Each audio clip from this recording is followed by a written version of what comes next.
Hello everyone. आज की video में दोस्तों हम बात करने वाले हैं कुमाऊं स्टेट नैनीताल के अंतर्गत बीएड एंट्रेंस एग्जाम 2022 और 24 के लिए काउंसलिंग अभी प्रोसेस में है। यानी कि अभी काउंसलिंग की डेट है। जो भी बच्चे काउंसलिंग कर रहे हैं उससे पहले आप लोगों को कुछ महत्वपूर्ण क्वेश्चन को जानना बेहद जरूरी है। उसके बावजूद ही आप काउंसलिंग करें। सबसे पहला मेरा आपका लिए सजेशन यही रहेगा कि काउंसलिंग किन बच्चों को यहाँ पर करनी चाहिए और किन बच्चों को यहाँ पर काउंसलिंग नहीं करनी चाहिए। सेकंड जो आपके लिए महत्वपूर्ण क्वेश्चन वो ये है कि आपको बहुत सारे बच्चों को स्कॉलरशिप के बेस में वो लोग एडमिशन ले लेते हैं, लेकिन स्कॉलरशिप उन लोगों को कब मिलती है? क्या उनको एडमिशन के टाइम पर ही स्कॉलरशिप अमाउंट दे दी जाती है या उसको आपके खाते में आने में कितना समय का यहाँ पर आपको इंतजार करना पड़ सकता है? उसके बाद क्वेश्चन नंबर थर्ड दोस्तों ये रहने वाला है कि यदि आप सामान्य वर्ग के विद्यार्थी हैं और आप किसी प्रकार का आपने क्लेम नहीं लिया है और आपके विज्ञान वर्ग में 135 मार्क्स से यदि कम नंबर है, तो क्या इसमें से आपको सरकारी सीट मिलने की संभावना कितनी रहती है? फोर्थ नंबर का क्वेश्चन जो मोस्ट इंपोर्टेंट है दोस्तों वो ये है कि प्राइवेट कॉलेज कौन सा चुने जो आपके लिए बेस्ट रहेगा। इसमें एक और क्वेश्चन यहाँ पे इंक्लूड कर देते हैं, फिफ्थ नंबर का क्वेश्चन कि सरकारी और प्राइवेट कॉलेज की जो रूल रेगुलेशन है उनमें क्या बेसिकली क्या यहाँ पर अंतर आपको देखने को मिलेगा। सबसे पहले क्वेश्चन से हम चर्चा करते हैं, उस प्रकार से हम लोग आगे बढ़ते जाएंगे। पहला क्वेश्चन दोस्तों ये है कि आपको काउंसलिंग करनी चाहिए या नहीं करनी चाहिए। तो इसके कुछ पैरामीटर हैं, काउंसलिंग किस बच्चे को करनी चाहिए। तो सपोज दैट यदि आपके मार्क्स 135 से क्या है दोस्तों कम है या 130 मार्क्स से आपके कम है और आप फाइनेंशियली इतने कैपेबल नहीं है कि आप प्राइवेट की यहाँ पर फीस यहाँ पर सबमिट कर पाए। प्राइवेट की फीस दोस्तों ओनली जो आप फीस मैंने आपके लिए फीस के रिगार्डिंग जो ऑलरेडी एक वीडियो बना चुका हूँ उसको आप लोग देख लीजिए। जो फीस यहाँ पर डॉक्यूमेंट में वेरीफाई है, यदि जो प्रिंट निकलता है उसके सिवाय भी बहुत सारी फीसें आपको देनी होती हैं। जैसे कि आप देख सकते हैं कि ट्रांसपोर्ट का जो आपका चार्ज है वो आपको देना होगा, लाइब्रेरी का चार्ज आपको देना होगा, ड्रेसेस का चार्ज आपको देना हो सकता है। ठीक है, उसी प्रकार से और भी यहाँ पर चार्जेस आपके इंक्लूडेड होते हैं। और बहुत सारी एक्टिविटीज होती हैं जो बीएड में करवाई जाती है, तो उसके चार्जेस इसमें इंक्लूडेड नहीं होते हैं, वो आपको एडिशनली यहाँ पर पे आउट करने होंगे यदि आपके। और तो काउंसलिंग करने से पहले बच्चों को ये डिसाइडेबल करना बेहद जरूरी है कि आपके 500 रुपीज जो आप पे आउट कर रहे हैं उससे पहले क्या आपको काउंसलिंग की एलिजिबिलिटी आप रखते हैं या नहीं रखते हैं। यदि आप फाइनेंशियली इतने फ्री नहीं है तो आप लोगों को, यदि आपके मार्क्स 130 से क्या है दोस्तों कम है, तो आपको यहाँ पर काउंसलिंग चूज ही नहीं करनी होगी, क्योंकि आपको पता है दोस्तों 130 मार्क्स में थर्ड काउंसलिंग तक भी आपका नंबर सरकारी कॉलेज में यहाँ पर नहीं आएगा। अब बात करते हैं किन बच्चों को काउंसलिंग करनी चाहिए, काउंसलिंग के फायदे क्या हैं दोस्तों। यदि आप लोग को लगता है कि अगली बार क्या गारंटी है कि हमारे गवर्नमेंट शीट में ही नंबर आ जाएगा, कोई कंफर्मेशन नहीं है, तो आपके यहाँ पर जो एक साल है वो आपका यहाँ पर खराब होने से बच जाएगा, तो आप काउंसलिंग करा दीजिए। प्राइवेट कॉलेज में यदि आपको स्टेट कोटा मैनेजमेंट कोटा यहाँ पर पहली काउंसलिंग में यदि मैनेजमेंट कोटा मिल रहा है तो आप ना लीजिए।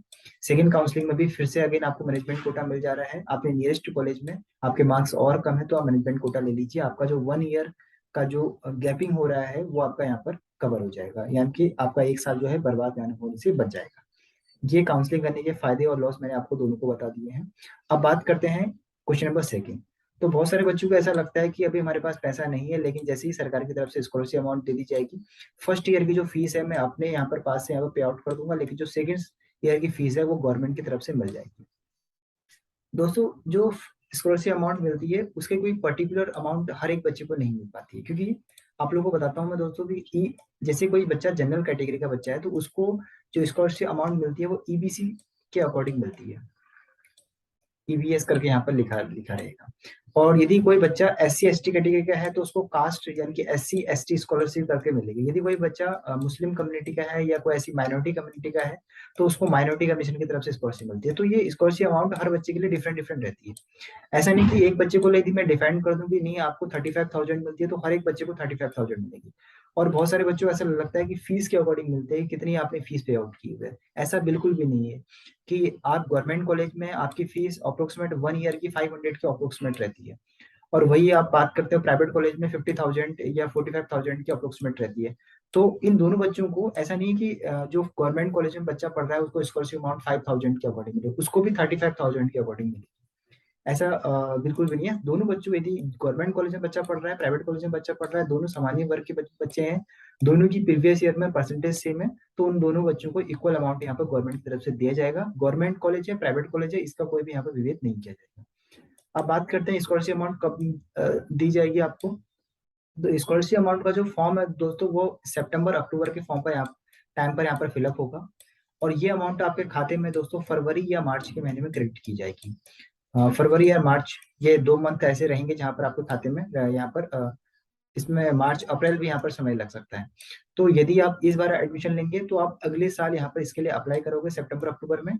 और यदि आप मार्च में सपोज दैट मार्च से जो ये मंथ जो अगला ईयर आएगा 2023 में, तो 2023 में सितंबर अक्टूबर में आप अप्लाई करेंगे और मार्च अप्रैल तक आपके खाते में ये अमाउंट आएगी।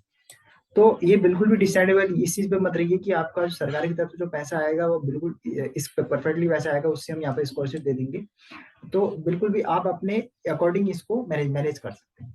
और अभी मैं आपको और एक थर्ड स्टेप में अभी एक और तरीका आपको बताऊंगा कि इसके स्कॉलरशिप के आधार पर आप लोग एडमिशन ना लीजिए।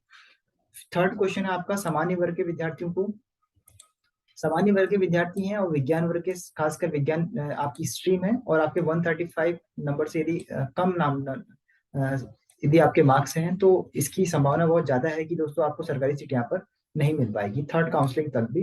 क्योंकि जो मेरिट लिस्ट बनी है इस बार वो अप्रोक्सीमेट आपको, यदि आप लोगों ने B1 और B2 पेपर में देखा होगा तो B1 पे जो पेपर है इसमें क्वेश्चनों का जो लेवल है वो बहुत यहाँ पर डाउन था दोस्तों। और B2 पेपर में भी कुछ बच्चे बहुत अच्छा खासा यहाँ पर स्कोर कर पाए, तो मेरिट यहाँ पर अप्रोक्सीमेट और साल की तुलना में थोड़ा सा ज्यादा जाएगी, वो भी विज्ञान वर्ग के बच्चों के लिए। तो आई थिंक जिसके 135 मार्क्स से कम है तो सरकारी सीट के बारे में वो नहीं सोचना है उसको, उसको प्राइवेट कॉलेज के बारे में सोचना है। प्राइवेट कॉलेज में से भी कौन सा कॉलेज आपके लिए बेस्ट रहेगा तो इसके बारे में हम बात करेंगे। फिर मैं कुछ बेस्ट कॉलेज की सूची आपके सामने लाने का प्रयास करूंगा बहुत जल्दी ही। लेकिन अभी आपको कौन सा कॉलेज यहाँ पर चूज करना है उसके बारे में आपको क्लियर करूँ। सबसे पहले आप नियर वाला यानी आपके जो पास कॉलेज है इसको आप चूज करिए, पहली कंडीशन। सेकेंड, उस कॉलेज को चूज करिए जहां पर कंटिन्यूअस आने की यानी कि जो नियमित आने की प्रक्रिया है वो ना हो। इससे फायदा क्या है दोस्तों, मैं आपको बताता हूँ। यदि आप रेगुलर स्टूडेंट में फिर भी आप लोगों को एक चीज का सामना नहीं करना पड़ेगा, क्योंकि अ, इसका एक ड्रॉबैक मैं आपको क्लियर कर देता हूँ। ड्रॉबैक क्या है कि सपोज दैट नियमित आपके आने की बाध्यकारिता नहीं रहेगी तो उसका ये फायदा रहेगा कि सपोज दैट आप इतना पैसा कलेक्शन नहीं कर पाए, प्राइवेट कॉलेज की फीस ना दे पाए, तो आप किसी भी जॉब को चूज करके वहां से आप इनकम जनरेट करके कॉलेज की फीस यहाँ पर पे आउट कर सकते हैं। तो आपको फाइनेंशियली प्रॉब्लम यहाँ का सामना नहीं करना पड़ेगा।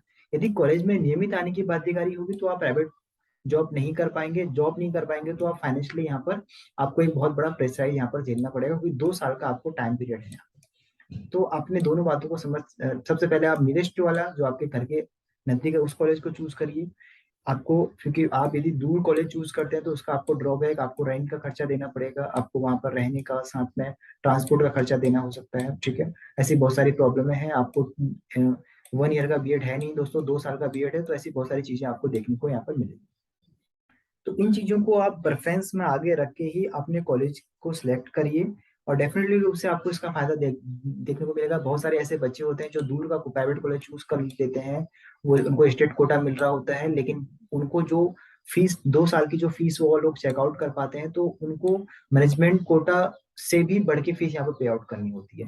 और कुल मिला के बहुत ज्यादा फीस उनको पे आउट करनी होती है। तो इन चीजों को आप लोग देख सकते हैं। और साथ में आप लोगों को यदि ऐसा लगता है कि अगले साल हम लोग गवर्नमेंट सीट नहीं निकाल पाएंगे तो पैसों का इस बार रीअरेंजमेंट करके फीस हम लोग सबमिट करके प्राइवेट कॉलेज चूज कर लेते हैं, तो मैं आपको क्लियर कर दूं, नियरेस्ट कॉलेज चूज करिए। उस कॉलेज को चूज करिए जिसमें कॉलेज रेगुलरिटी आने की अथॉरिटी कम हो, और साथ में आप लोग पार्ट टाइम कोई भी जॉब यहाँ पर ले सकते हैं। पार्ट टाइम जॉब करके आप अपने कॉलेज का फीस पे आउट कर सकते हैं आसान तरीके से, और कुछ अमाउंट आपको स्कॉलरशिप के थ्रू मिल जाएगी। स्कॉलरशिप की अमाउंट प्रीवियस ईयर के मार्क्स के आधार पर होती है दोस्तों। तो डेफिनेट रूप से आप लोग यहाँ पर प्राइवेट आपका बीएड भी हो जाएगा 2 साल का, और आपको फाइनेंशियली भी कोई प्रॉब्लम नहीं होगी, और आपका आसान तरीके से आप लोग डिग्री भी ले सकेंगे। तो आई थिंक आज की वीडियो में आप लोगों ने क्लियर कर चुके हैं कि प्राइवेट कॉलेज हमको चूज करना है और किस बच्चों को काउंसलिंग करनी है नहीं करनी है, और आप लोगों को ये भी क्लियर हो चुका है कि स्कॉलरशिप अमाउंट किस आधार पर मिलती है। Thank you so much video को देखने के लिए। वीडियो अच्छी लगी तो वीडियो को लाइक कर दीजिए, अपने दोस्तों के साथ शेयर करना ना भूलें। Thank you so much.